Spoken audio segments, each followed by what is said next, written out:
তবে সেই পথে যদি হাঁটেন আরেকটা জুলাই বিপ্লব হবে, সেই বিপ্লবে ডাক দিয়ে আপনাদেরকে সেখান থেকে নামিয়ে আমরা সঠিক পথে বাংলাদেশকে তুলে দেবো ইনশাআল্লাহ। ভাষা কারোর অনুগ্রহ না, ভাষা আল্লাহর দান, আল্লাহ তাআলাই দিয়েছেন।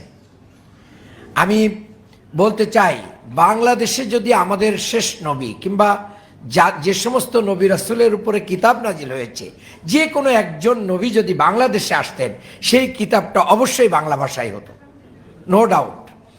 অনেকে এগুলো বুঝতে চান না।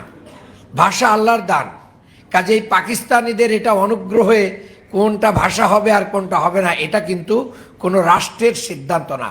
এই সিদ্ধান্ত আল্লাহ তাআলা নিয়ে মানুষকে সেই দেশে প্রেরণ করেছেন, তার মায়ের মাধ্যম দিয়ে, তার পরিবেশের মাধ্যম দিয়ে, তার আত্মীয় স্বজন, তার প্রতিবেশী এবং জনগোষ্ঠীর মাধ্যম দিয়ে তাকে এই ভাষা শিক্ষা দিয়েছেন।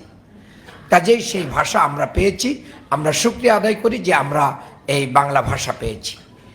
আমরা গভীর শ্রদ্ধার সাথে স্মরণ করছি যাদের অবদানে সালাম, বরকত, রফিক, জব্বার, শফিউর সহ ছাত্র এবং জনতা, তাদের রক্তের বিনিময়ে এটা আমরা পেয়েছি। এই জন্য আজকে গভীর শ্রদ্ধার সাথে তাদেরকে স্মরণ করছি। এই সাথে আরেকটি কথা বলতে চাই, সেটি হচ্ছে পৃথিবীতে যত প্রকার সংস্কার, পরিবর্তন এবং অন্যায়ের বিরুদ্ধে অধিকার আদায়ে সংগ্রাম হয়েছে, লড়াই হয়েছে, দুই শ্রেণীর মানুষ জীবন দিয়েছে। এক শ্রেণী হচ্ছে ছাত্র, আর এক শ্রেণী হচ্ছে সাধারণ খেটে খাওয়া মানুষ। আর যারা এসি রুমে বসে থাকেন, যারা অনেক বিত্ত বৈভবের মালিক, তারা কখনো জীবন দেওয়ার জন্য আসেন নাই, তারা সর খাওয়ার জন্য আসে।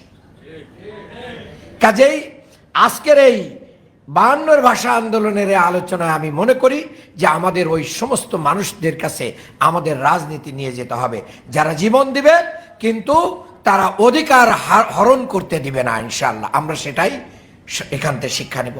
শেষ কথা যেটি বলতে চাই, 1999 সালে 27টি দেশের সমর্থন নিয়ে যেই ইউনেস্কোর মাধ্যম দিয়ে আমরা বিশ্ব দরবারে মাতৃভাষার যেই মর্যাদা পেলাম, সেই মর্যাদা পাওয়ার মাধ্যম দিয়ে আমাদের করণীয় কি?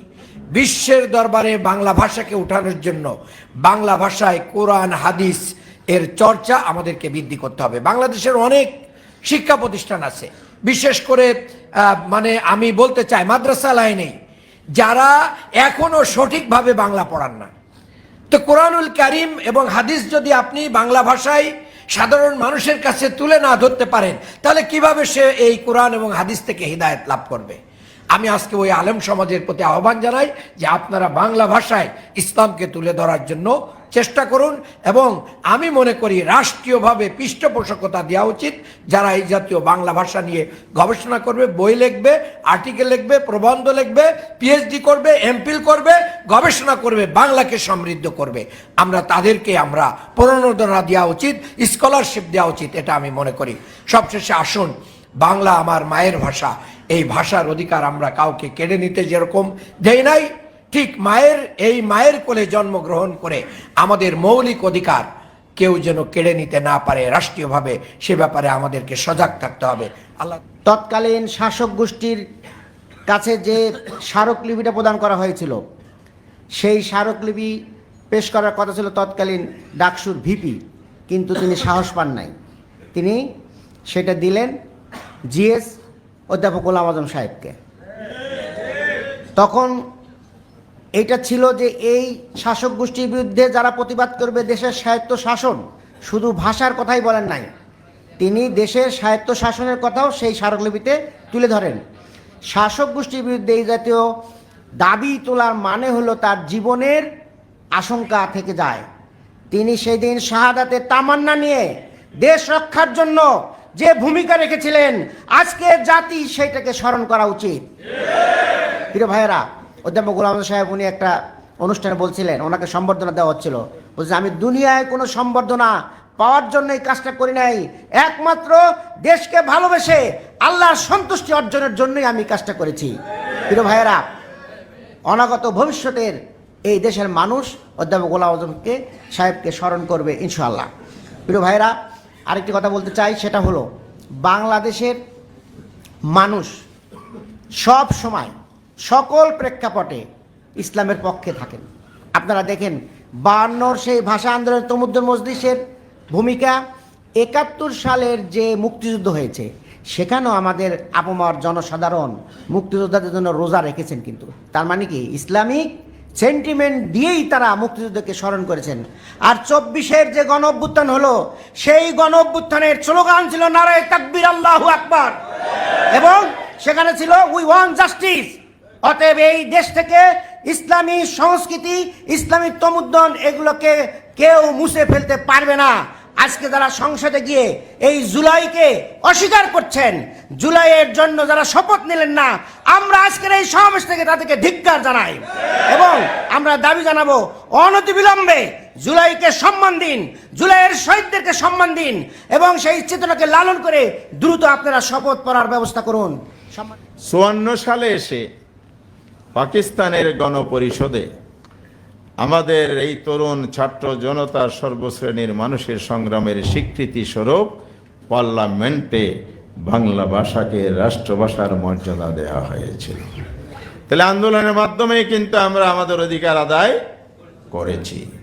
সুতরাং 21 একটি আন্দোলনের নাম নয়, 21 অন্যায়ের বিরুদ্ধে বিরাট সংগ্রাম, 21 আমাদের চেতনার ধারক, আমাদের স্মৃতিশোধ চেতনার।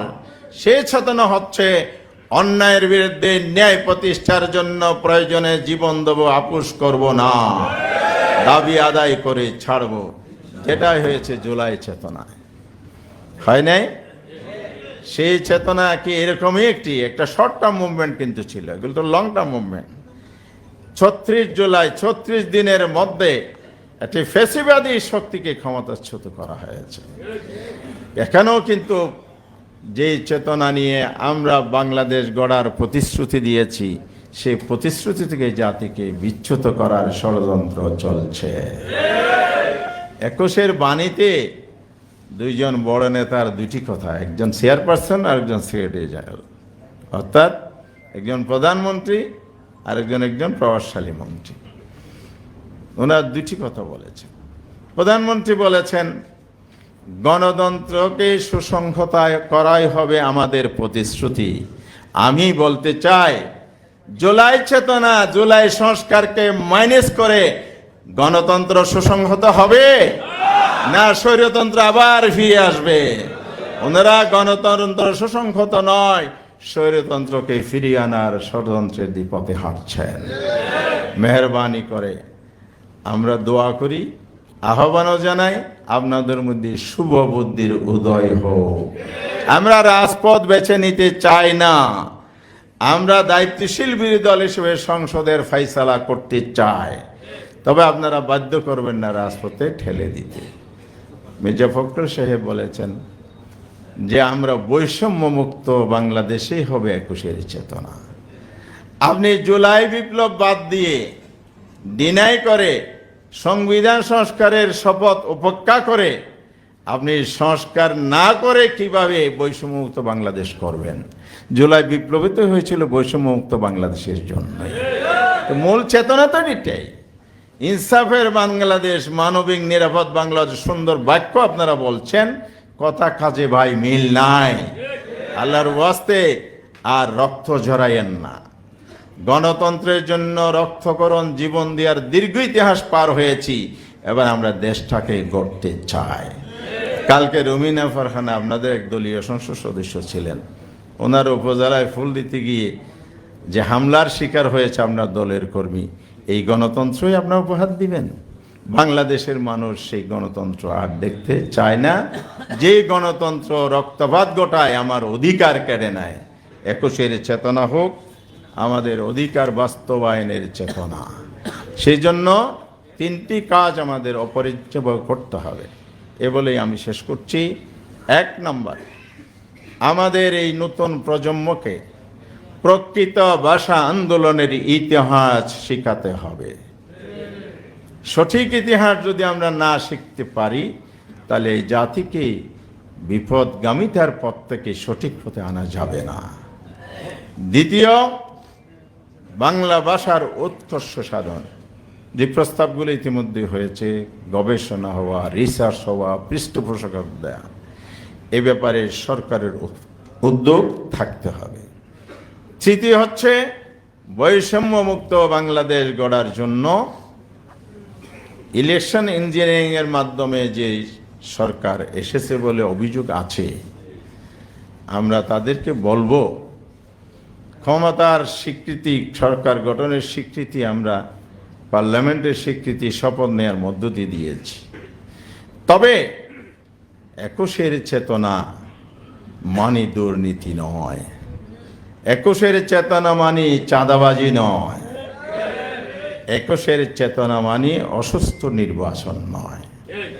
গণতন্ত্রের সঠিক পথে চলতে হলে অবশ্যই বাংলাদেশকে কারাপশন ফ্রি করতে হবে, চাঁদাবাজ মুক্ত করতে হবে। সড়ক মন্ত্রীর সংজ্ঞায় চাঁদাবাজকে যে জাতীয়করণের সংজ্ঞা দিয়েছেন উনি, জাতীয়করণের সংজ্ঞা না এটা, সমঝোতা করে যদি, তো সমঝোতা করে যদি আপনি অনেক অবৈধ কাজ করবেন, এটা বৈধ হয়ে যাবে? হবে? তো চাঁদা কি বৈধ? তো সমঝোতা করে অবৈধ থেকে বৈধতা দেয়া যাবে? সুতরাং হয় এ বক্তব্য ড্র করেন, না হয় জনগণ বুঝে যাবে আপনারা কিভাবে দেশ চালাবেন। তবে সেই পদ্ধতিতে হাঁটেন, আরেকটা জুলাই বিপ্লব হবে, সেই বিপ্লবে ডাক দিয়ে আপনাদেরকে সেখান থেকে নামিয়ে আমরা সঠিক পথে বাংলাদেশকে তুলে দেবো ইনশাআল্লাহ। জনগণের রায়, এই দুটা মেনে নেওয়াটাই হচ্ছে সত্যিকার শান্তির উপায়। জনগণের কথা যদি মানুষ না মানে, বিশেষ করে কর্তৃপক্ষ না মানে, তাহলে সেখানে অশান্তি সৃষ্টি হয়। বাংলাদেশে যে কয়েকদিন আগে ভোট হলো, একটা হলো জাতীয় সংসদের, আর একটা ভোট হলো কিসের? গণভোটে। এখন একটাতে শপথ গ্রহণ যদি সরকার করে আর আরেকটাই না করে, তাহলে এই সরকারকে জনগণ কি বলবে? কি জনগণের সরকার বলবে? জনগণের পক্ষের সরকার বলবে? কি বলবে? আমার মনে হয় জনগণ বলবে গণবিরোধী সরকার। আমি প্রধানমন্ত্রীকে বলতে চাই যে দেশটাকে শুরুতেই গোলমালের মধ্যে না ফেলে আসুন আমরা জনগণের রায় মেনে নিয়ে একে অপরের সাথে আলোচনা সাপেক্ষে দেশটাকে শান্তির একটা দেশে পরিণত করার জন্য এগিয়ে যায়। একজন জাতীয় সংসদ সদস্য নির্বাচিত হয়, আল্লাহ শুকরিয়া আদায় করছি। আর জনগণ যে আমাকে এ দায়িত্ব দিয়েছে, তার অন্যতম দায়িত্ব দেশটাকে ফাসাদ মুক্ত, অন্যায় জুলুম মুক্ত একটা সুন্দর দেশ, শান্তির দেশে পরিণত করার জন্যই জনগণ আমাদেরকে ভোট দিয়েছে। এজন্য যা করলে দেশে শান্তি হবে, যা করলে দেশে ঐক্য হবে, ঐক্য, শান্তি, শৃঙ্খলা, এই তিনটা খুবই মূল্যবান জিনিস। যে দেশে ঐক্য নাই সে দেশে শান্তি নাই। সেই জন্য শৃঙ্খলা যদি ফিরিয়ে আনতে হয় আর মানুষের অধিকার যদি প্রতিষ্ঠিত করতে হয়, ইনসাফ যেটা আমাদের দাবি ছিল, উই ওয়ান্ট জাস্টিস, এটা যদি ফিরিয়ে আনতে হয়, অবশ্যই সরকারি দল এবং বিরোধী দলকে একসাথে মিলেমিশে কাজ করতে হবে। আজকে এটা সময়ের দাবি। আমি সকল পক্ষ যারা আছেন, যেখানেই আছেন, সকলকে অনুরোধ করব, আসুন দেশটাকে ঐক্যবদ্ধ করি, জাতিকে ঐক্যবদ্ধ রাখি এবং আমরা আলাপ আলোচনার মাধ্যমে দেশটাকে এগিয়ে নিয়ে যাই। অতীতে যে ধ্বংসযজ্ঞ চলেছে, বিশেষ করে ফ্যাসিস্ট সরকারের আমলে এবং তারও আগে হয়েছে, আর যেন এই ধরনের জুলুম, অত্যাচার, নির্যাতন, রক্ত প্রবাহিত করার মতো দৃশ্য যাতে দেশকে আর দেখতে না হয়, সেজন্য এখনই সিদ্ধান্ত নেওয়ার একটা সময় এসেছে। সংগ্রামী বন্ধুগণ, আমাদের হামিদুর রহমান আজাদ ভাই কয়েকটা কথা বলেছেন, সেটা একটু রিপিট করা লাগে এবং ভালো কথাই বলেছেন। আমরা যদি জনগণের অধিকার প্রতিষ্ঠা করতে চাই, তাহলে অতীত ইতিহাস যা আমাদের শিক্ষা দেয়, সঠিকভাবে এই শিক্ষা আমাদের মাঝে আনতে হবে। ইতিহাস বিকৃতির চরম নিকৃষ্ট উদাহরণ ঢাকা বিশ্ববিদ্যালয়ের যে ডাকসুর বোর্ডটা আছে, সেই বোর্ডে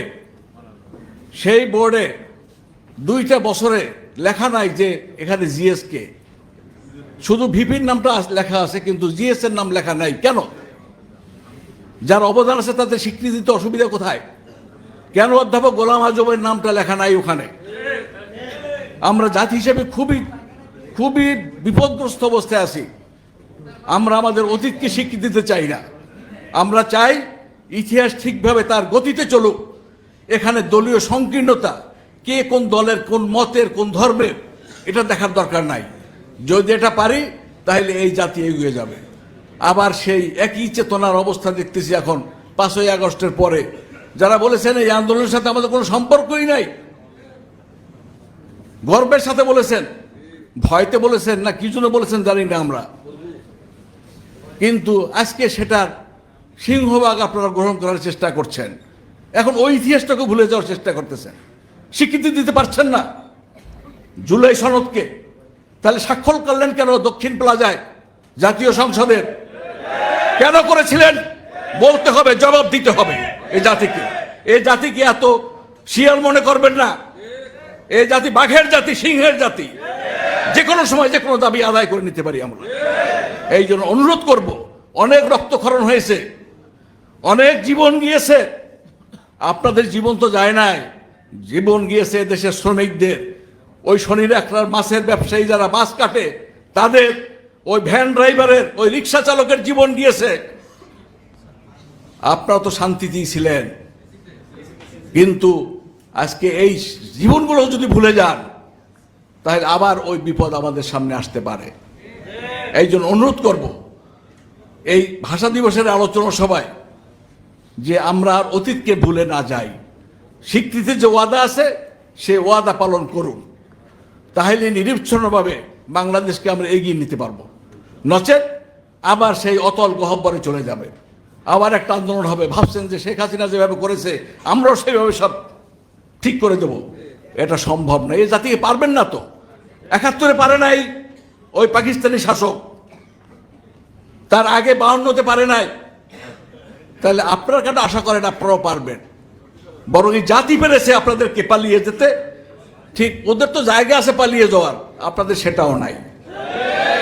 কাজেই সঠিক পথে হাঁটুন, সঠিকভাবে দেশ পরিচালনা করুন, ভালো মানুষের বুদ্ধি নিন। ওই কূটকৌশলের আশ্রয় যদি গ্রহণ করেন, এই জাতি করবে না, করতে জানে না। এই জাতি সিংহের জাতি, আবার রুখে দাঁড়াবে ইনশাল্লাহ। আপনাদের সবাইকে